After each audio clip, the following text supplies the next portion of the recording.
Good morning everyone. This is Angan Public School online classes. Hope you all are doing good. Today we are going to do maths. Workbook chapter 6. The junk seller. Question number 5.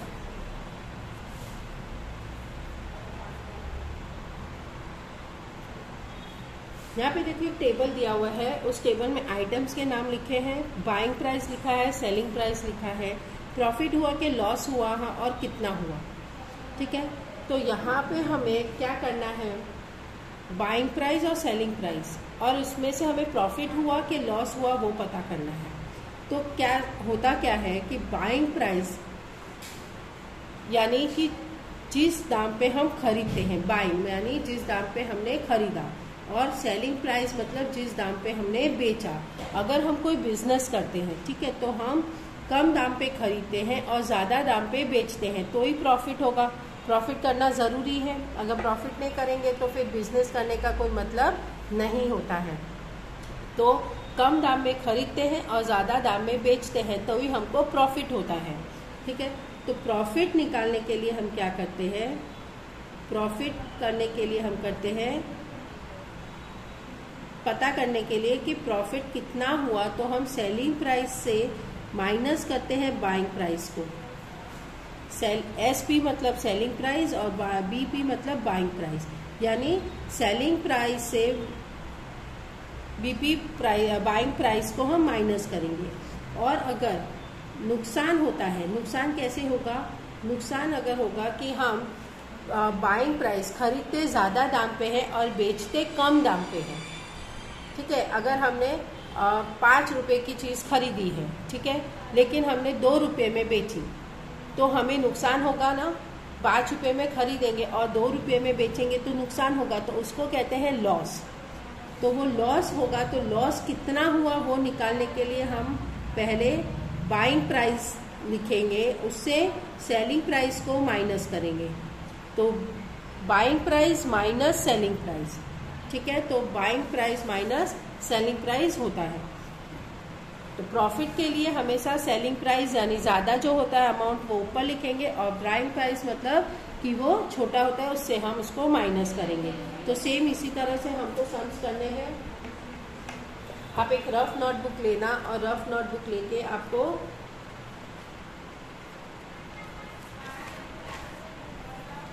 Sums करना है.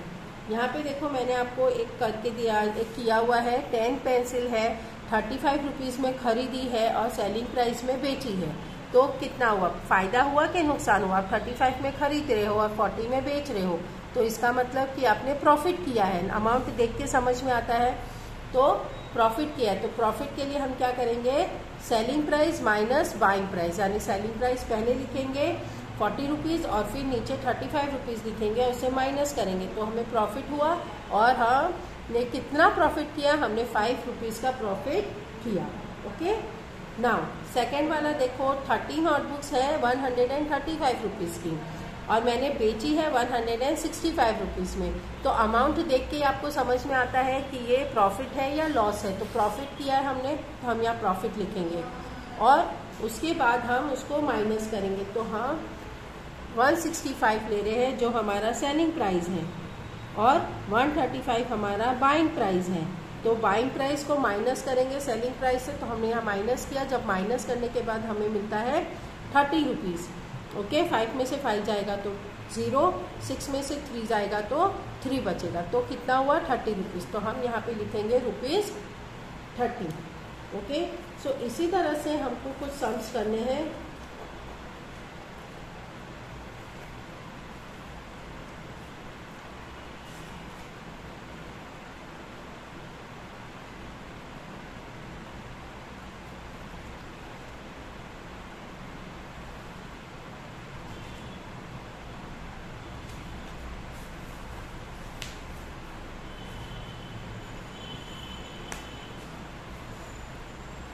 Now see 5 compass box है 185 rupees का, बेचा हमने 210.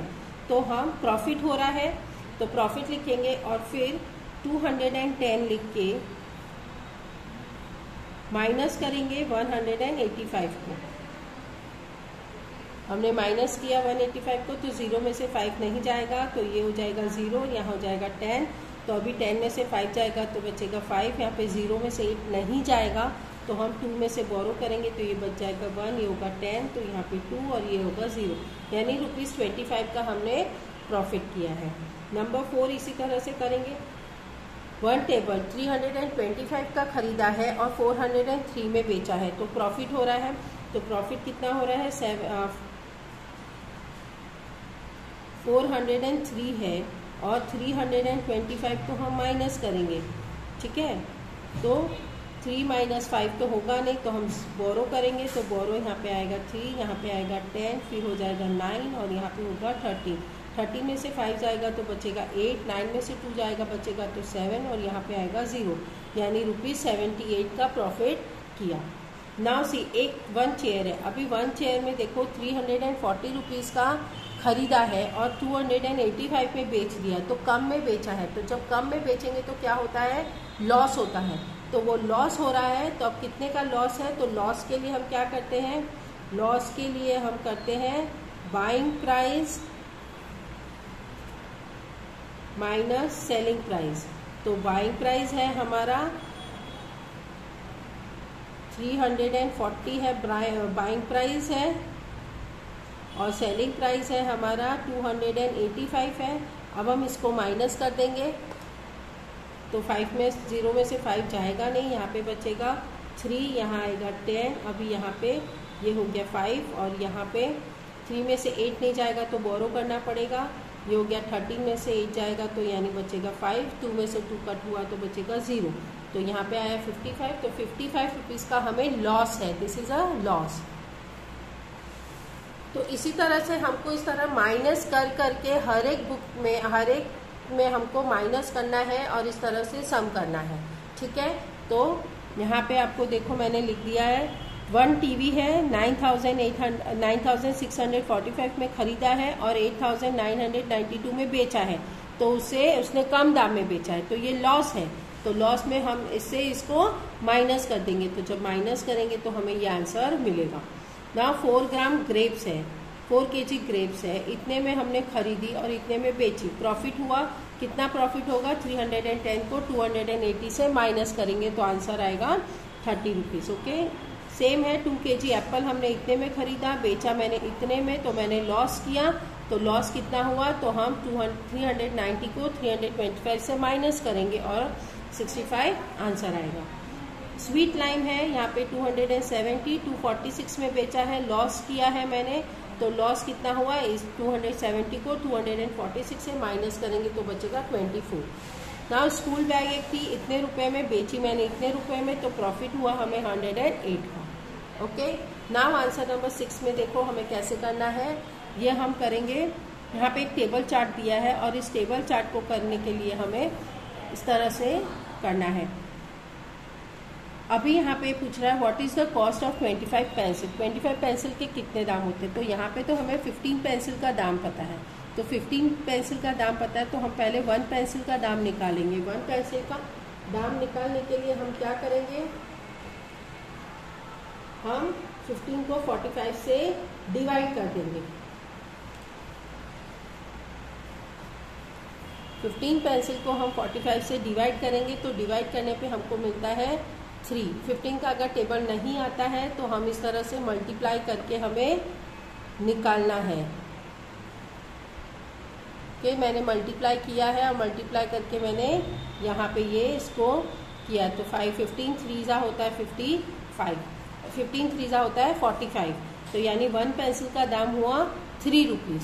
तो 25 pencil का दाम कितना होगा, तो हम 25 को 3 से मल्टीप्लाई करेंगे, यहाँ पे रफ में मैंने 25 को 3 से मल्टीप्लाई किया तो मुझे मिला 75 रुपीज़, यानी 75 रुपीज़ हो गए 25 पेंसिल का कॉस्ट, तो हम यहाँ पे 75 रुपीज़ लिखेंगे, okay. Now the same way हमें 2 नंबर करना है, 18 पेंसिल का कॉस्ट पूछ रहा है, so what will be the cost of 18 pencil. तो यहाँ पे देखो पेंसिल का दाम कितना लिखा है, पेन का दाम लिखा है 12 पेन्स का दाम लिखा है,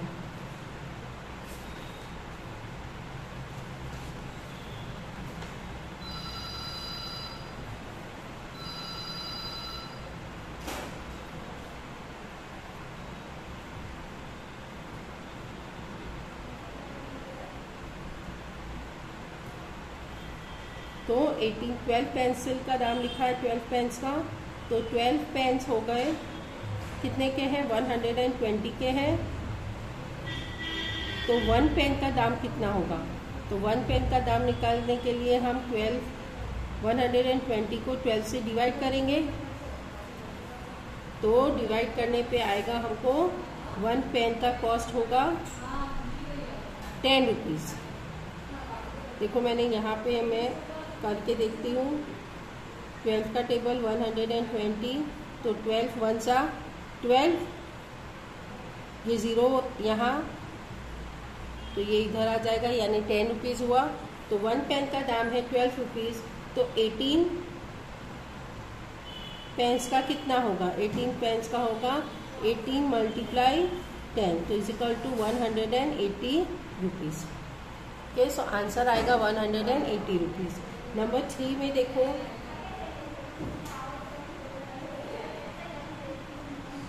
what is the cost of 12 stapler. यहाँ पे हमें 88 स्टेपलर का दाम पता है, 8 स्टेपलर का, तो सेम वैसे ही करेंगे, डिवाइड ही करना है। 8 stapler is equal to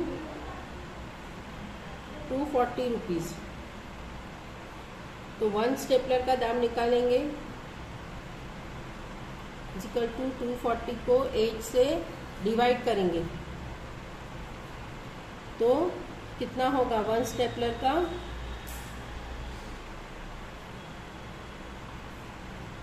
eight को 240 से डिवाइड करेंगे, तो 8 3 ज़ा 24, और ये 0 का 0 यहाँ आ जाएगा, ये यूज़ नहीं होगा, तो यानी 30 रुपीज़ हुआ। तो अभी 12 पेन स्टेपलर का दाम निकालना है। 12 स्टेपलर का होगा 30 × 12, 30 × 12, तो 12 को 30 से मल्टीप्लाई करेंगे तो होगा 2 ज़ा 6, 3 1 ज़ा 3, यानी होगा 360 रुपीज़, to 360 रुपीज़। तो हम यहाँ पे आंसर लिखेंगे ₹360। ओके, बाकी का आपको इसी तरह से आपको निकालना है अपने आप, और ये सारे आपको करने हैं। ओके, ये आपका यहाँ से, this is your homework, you have to do it by your self.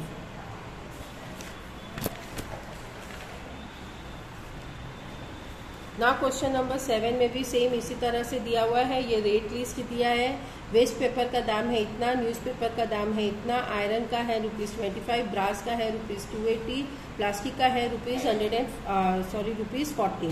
So what will be the price of, यहाँ पे पर केजी का दाम ही दे दिया है हमको, यहाँ पर केजी का दाम और नहीं निकालना है। लास्ट क्वेश्चन में हम पर केजी का दाम निकाल रहे थे, पर चीज़ का, हर एक चीज़ का एक एक चीज़ का दाम निकाल रहे थे, पर यहाँ पे हमको नहीं निकालना है, यहाँ पे हमको पर केजी का दाम ही दे दिया है, तो हमें यहाँ पे सिंपल मल्टीप्लिकेशन करना है। What will the price of the 40 kg newspaper, अगर 40 kg न्यूज़पेपर 1 kg 15 रुपीज़ का है, तो 40 kg का कितना होगा, तो हम यहाँ पे क्या करेंगे, 40 को मल्टीप्लाई 15 से कर देंगे। सो आंसर हमें मिलेगा 600। तो हम यहाँ लिखेंगे the price of 40 kg newspaper is ₹600। Simple multiplication ही हमको यहाँ करना है। What will be the price of 22 kg plastic waste, तो प्लास्टिक वेस्ट का दाम यहाँ पे कितना है, प्लास्टिक है देखो 14 रुपीज़ kg, तो 14 रुपीज़ kg है, तो 22 kg से हम मल्टीप्लाई करेंगे। तो जब हम 22 को 14 से मल्टीप्लाई करेंगे तो 4 2 ज़ा 8, 4 2 ज़ा 8, 1 2 ज़ा नीचे लिखेंगे तो पहले 0 लिखेंगे, फिर 2 1 ज़ा 2, 2 1 ज़ा 2, अभी टोटल करेंगे तो हमको मिलेगा 8 10 एंड 3, तो 308 रुपीज़ हमें यहाँ पे मिल रहा है। नंबर 3 में सेम वैसे ही है, how much money will be earn on selling 225 kg waste paper. तो वेस्ट पेपर का यहाँ पे देखो दाम कितना लिखा है, वेस्ट पेपर का दाम लिखा है 8 रुपीज़ पर kg, तो 25 kg वेस्ट पेपर है, तो हम मल्टीप्लाई करेंगे 8 से, तो हमें आंसर मिलेगा 200 रुपीज़। 8 5 ज़ा 40, 8 2 ज़ा 16, 16 + 4 हम करेंगे तो मिलेगा 20, तो the ₹20 will be earn on selling 25 kg waste paper. Number 4, how much money will be earn on selling 15 kg iron. तो 15 kg आयरन के लिए, तो आयरन का दाम देखो क्या है, आयरन का दाम है 25 रुपीज़।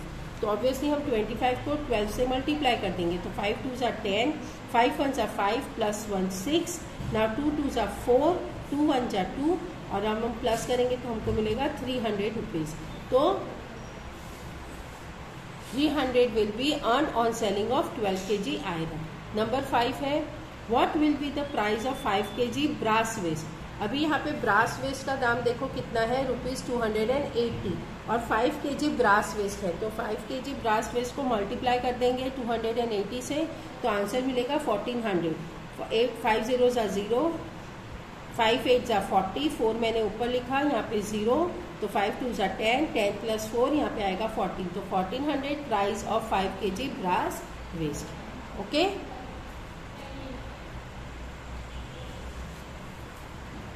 बाकी के सम्स भी हमें इसी तरह से करने हैं। आपको हर एक पेपर का निकालना है और you have to do it.